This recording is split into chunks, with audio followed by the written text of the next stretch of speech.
បើជាទេសភាពបងប្រៀបបងដូចជាថ្ងៃលេង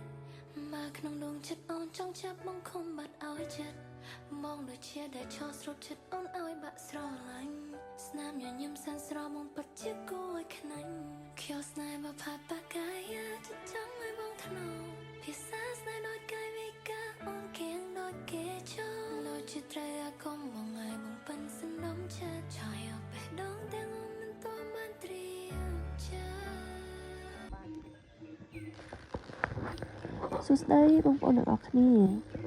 បងប្អូនមានលេងសម្លាញ់ក្នុងពិតជាអស្ចារ្យខ្លាំងណាស់បងប្អូនទាំងអស់គ្នានេះគឺជារូបភាពខ្លះៗវីដេអូខ្លះៗដែលពួកខ្ញុំបានទៅលេងនៅខាងប្រាសាទបន្ទាយស្រីខ្ញុំអត់ដែរទៅទេនេះគឺជាលើកទី1របស់ខ្ញុំហើយគឺខ្ញុំពិតជារីករាយដែលខ្ញុំបានមកកន្លែងនេះប្រាសាទនេះនៅវេលានេះវិស័យតាចំណុចខ្លះគឺវាមានរឿងត្រត្រងហើយសម្រាប់ចម្លាក់ក្បាច់រចនាគឺពិតជាស្អាតតាក់ភ្នែកពណ៌ប្រាសាទក៏ដូចជាជ្រុងកន្លែងនៃគាត់មកថតរូបក៏ដូចជាមកមើលស្ថានភាពឬក៏ចម្លាក់នៅក្នុងប្រាសាទគឺពិតជាអស្ចារ្យមែនទែន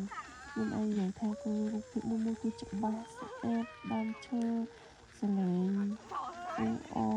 នៃសត្វក៏ហួចទៅហួចនេះថាសលេងសត្វជា natural ហ្មងគឺស្អាត the best ចូលរួមទស្សនាទាំងអស់គ្នាណា